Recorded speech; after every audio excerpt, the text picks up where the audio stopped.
അധ്യാത്മരാമായണം ബാലകാന്ഡം. ശംഖചക്രാബ്ജ ഗദാധാരിയായ ദേവദേവ, ഹരേ മധുസൂദന, അങ്ങയ്ക്ക് നമസ്കാരം. അങ്ങ് മായാദേവിയെ കൊണ്ട് ഈ ലോകത്തെ സൃഷ്ടിച്ചു രക്ഷിച്ചു സംഹരിക്കുന്നു. സത്വാദി ഗുണത്രയങ്ങളെ ആശ്രയിച്ച് അങ്ങ് എന്തിനിതൊക്കെ ചെയ്യുന്നു എന്നത് ജ്ഞാനികൾക്ക് പോലും അറിയാൻ പ്രയാസമാണ്.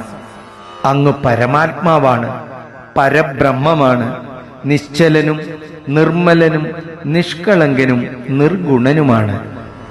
വേദാന്ത വാക്യങ്ങളുടെ അർത്ഥം കൊണ്ട് അറിയത്തക്കവനും മോക്ഷം നൽകുന്നവനും യോഗികളുടെയും ജ്ഞാനികളുടെയും ഹൃദയത്തിൽ വസിക്കുന്നവനും സനാതനനുമാണ് അങ്ങ്.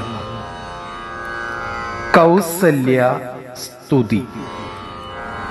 അക്കാലം വിശ്വാമിത്രനാകിയ മുനികുലമുഖ്യനുമായ അയോധ്യക്കമ്മാറെഴുന്നള്ളിടിനാൻ. രാമനായവനിയിൽ മായയാ ജനിച്ചൊരു കോമളമായ രൂപം പൂണ്ടൊരു പരാത്മാനം. സത്യജ്ഞാനാനന്ദാനന്ദാമൃതം കണ്ടുകൊള്ളുവാൻ ചിത്തത്തിൽ നിറഞ്ഞാശു വഴിഞ്ഞ ഭക്തിയോടെ കൗശികൻ തന്നെ കണ്ടു ഭൂപതി ദശരഥനാശു സംഭ്രമത്തോടും പ്രത്യുത്ഥാനവും ചെയ്തു. വിധിനന്ദനോടും ചെന്നെതിരേറ്റു യഥാവിധി പൂജയും ചെയ്തു. വന്ദിച്ചു നിന്നു ഭക്ത്യാ സസ്മിതം മുനിവരൻ തന്നോടു ചൊല്ലിടിനാൻ. അസ്മജ്ജന്മവുമെന്നു വന്നിതു സബലമായി.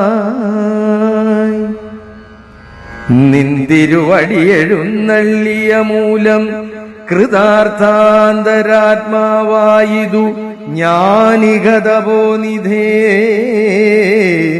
ഇങ്ങനെയുള്ള നിങ്ങളെഴുന്നള്ളിയിടും ദേശം മംഗലമായി വന്നാശു സമ്പത്തും താനേ വരും. എന്തോന്നു ചിന്തിച്ചെഴുന്നള്ളിയതെന്നുമിപ്പോൾ നിന്തിരുവടി അരുൾ ചെയ്യണം ദയാനിധേ. എന്നാലാകുന്നതെല്ലാം ചെയ്തവൻ ഞാൻ മടിയാതെ ചൊന്നാലും പരമാർത്ഥം താപസകുലപദേ. വിശ്വാമിത്രനും പ്രീതനായരുൾ ചെയ്തിടിനാൻ. വിശ്വാസത്തോടു ദശരഥനോടതു നേരം ഞാൻ അമാവാസി തോറും പിതൃദേവതാദികളെ ധ്യാനിച്ചു ചെയ്തിടുന്ന ഹോമത്തെ മുടക്കുവാൻ